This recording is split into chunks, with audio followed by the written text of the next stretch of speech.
So, tinanong natin mga kasulid na kung pwede tayo ay mag-request nun baka may dual lock ako. Ay wala pa raw mga kasulid, sorry nahulog.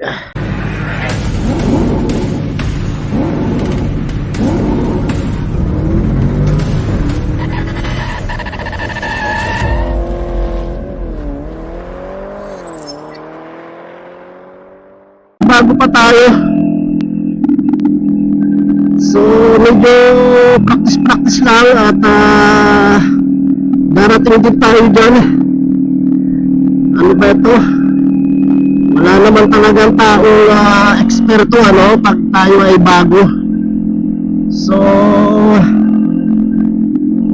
mga ilang ano pa siguro, mga ilang practice pa at makakabisado na natin ito ating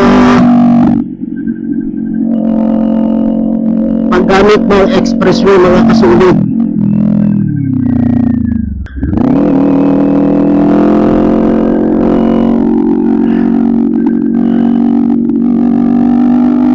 Ito na at 500 meters na tayo mula sa Petron Marilao at dito tayo magpapakabit ng RFID.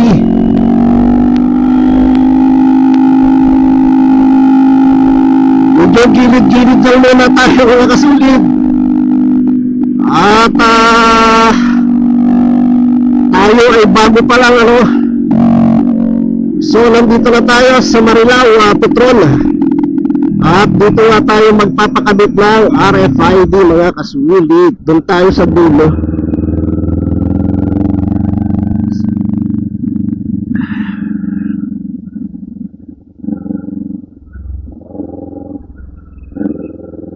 Dito saan ba yun?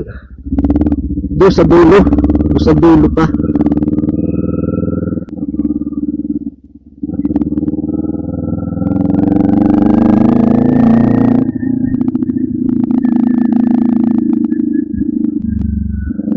Ito yung pinakang yung meeting place ng mga riders dito sa North. Itong Petron Marilao. So nandito na tayo mga kasulid sa pinagkakabitan ng RFID. Sir, dito lang sa Davao. Okay sir, thank you. So ayan mga kasulid binigyan na tayo ng ng card. Ito yung form na ating pinilapan and then nakabit na rin ni Master ni Sir yung ating bagong RFID.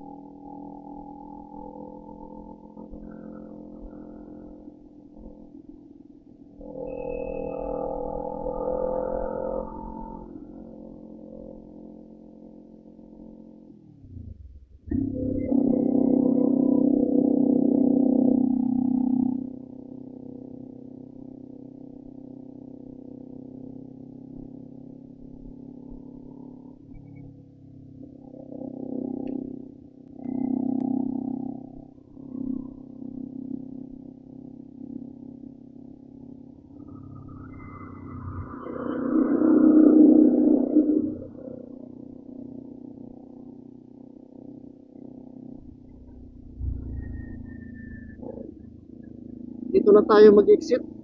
So yun lang mga kasulid. Thank you so much. And shout out sa aking 183 subscribers. Once again mga kasulid, thank you so much and God bless.